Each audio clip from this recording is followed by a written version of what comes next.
বেগম খালেদা জিয়ার শারীরিক অবস্থার সবশেষ অবস্থা জানাতে এভারকেয়ার হাসপাতালের সামনে আছেন সাদাত অভ্র। আমরা সরাসরি যুক্ত আছি তার সাথে। অভ্র, বেগম খালেদা জিয়ার শারীরিক অবস্থার সবশেষ কি খবর আছে আপনার কাছে, বিস্তারিত জানাবেন। মূলত হচ্ছে এই যে এভারকেয়ার হাসপাতাল, সেই হাসপাতালে কিন্তু আছে এই মুহূর্তে ডাক্তার জুবাইদার রহমান। তিনি কিন্তু এই যে এই হাসপাতালে প্রবেশ করেছিলেন ঠিক ৩টা নাগাদ।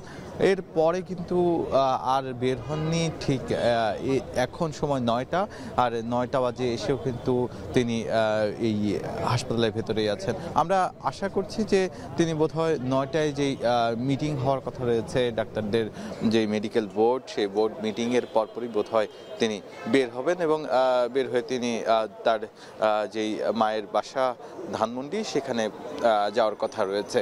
কিন্তু এই যে ৯টা যে মিটিং রয়েছে, এর পরবর্তীতে বোধহয় শারীরিক অবস্থা, বেগম জিয়ার শারীরিক অবস্থা কতখানি উন্নতি কিংবা অবনতি হয়েছে সেই সম্পর্কে আমরা জানতে পারবো বলে আমরা ধারণা করছি।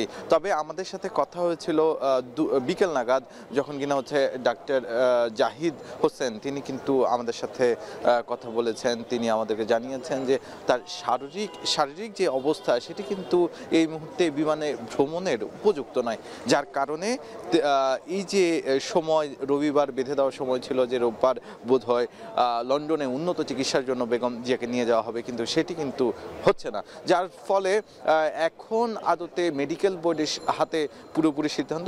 যেই অ্যাম্বুলেন্সটি আছে সেটিও কিন্তু প্রস্তুত রয়েছে।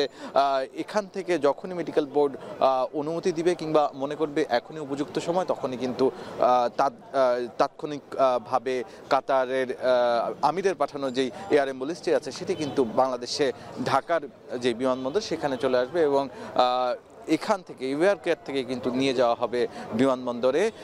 এরপরই হয়তো বা লন্ডনের উদ্দেশ্যে সরাসরি রওনা করবেন। তবে তার শরীরের যে অবস্থায়, সেই শারীরিক অবস্থায় 12 থেকে 14 ঘন্টা জার্নি বা ভ্রমণ করার যেই অবস্থা, সেটি এখনো পর্যন্ত নেই, যার কারণেই কিন্তু এখনো তার যেই ফ্লাইট, সেটি কিন্তু ডিলে হচ্ছে। এটি কিন্তু আমাদেরকে জানিয়েছিল ডক্টর জাহিদ। তবে আমরা আশা করব ৯টার পরে বোধহয় আমাদেরকে আরও জানাবে, সেই খবর নিশ্চয়ই আমি আপনার মাধ্যমে জানাবো। এ ছিল আমার কাছে সর্বশেষ।